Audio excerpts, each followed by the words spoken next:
All right. The first one is the ego. Yeah. The second one is the soul. Okay.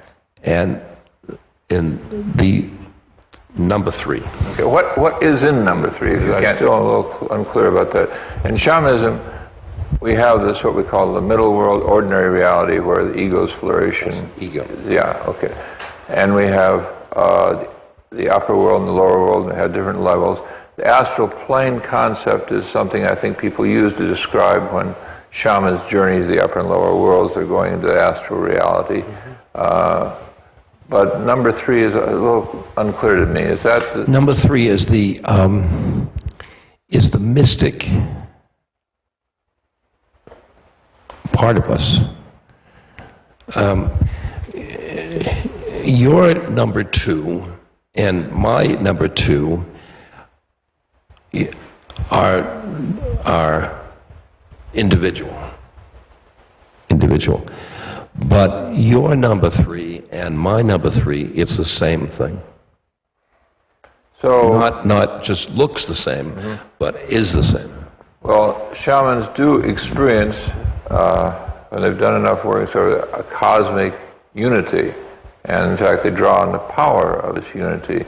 Is that what you're talking about? Right. That's the right. Ineffable thing? Yes, Yeah. yes. Now, the way I see it is that is inside the soul. Studying shamanism worldwide, I look at Siberia, for example, and despite Gordon Wasson's claims, by and large, the shamans in Siberia do not touch the Amanita muscari mushroom. The ordinary people do who want to get possessed by the mushroom. The other shamans, the real shamans, the ordinary shamans, are using the drum. Wasson and the people that he was depending upon were not sophisticated about who was doing what. And so if Siberian shamanism is not drug dependent, and that's the classic, most important part of shamanism, then why is that an inferior kind of shamanism? That's where the word comes from. So let's look at it. If you read some publications, you get the impression that the shamanism is just simply deep trips. Yeah. And there's no mention of healing work. Now, yes, those deep trips can really be something, but that's not shamanism. That may be a wake-up. But shamanism is a day-to-day activity, which indeed in some areas like the upper Amazon is done with the aid of ayahuasca and so on, but it's not essential to the practice of shamanism, which is known all over the world.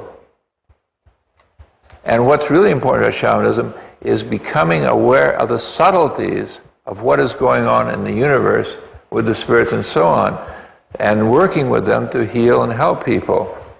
But now we reach the point where people who are ready and without psychedelics can start having, through the journey sort of experiences, yes. which in their cumulative effect lead them to the same place. Yes. But there may not be the big bang. You know, I was giving a lecture, and a woman about my age now, about 50, 60, whatever it is, 70, and she was on the front row, and she was going like this. I was describing psychedelic trips, and she was going like this. And I think, how did she doesn't look like an acid head, you know, and she's going. And so at the end of the lecture, I willed her up. And I said, how do you know all this stuff? She said, I crochet.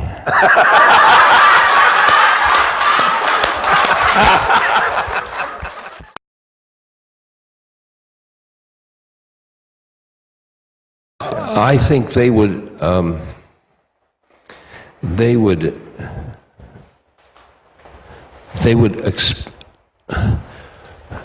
converse with as two souls, and they would they would look at their incarnations as learning experiences. And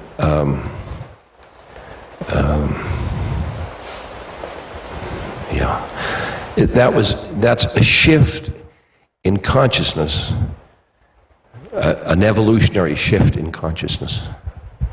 Well, if I could preface my real thought with a stupid joke, is that one of the reasons that grandchildren and grandparents get along so well is they have a common enemy.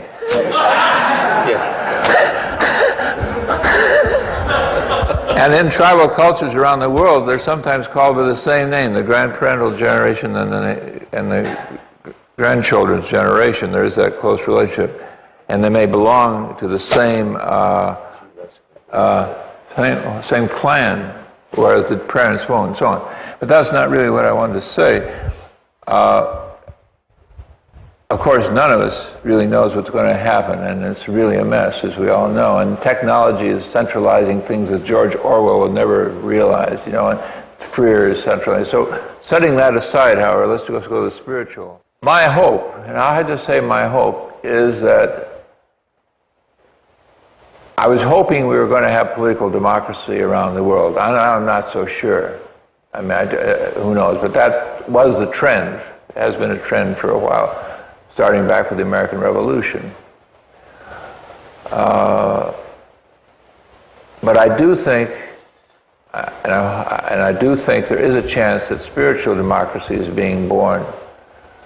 I think the Protestant Reformation was a very small step in that direction, because it really ended up being very similar to the thing it was replacing.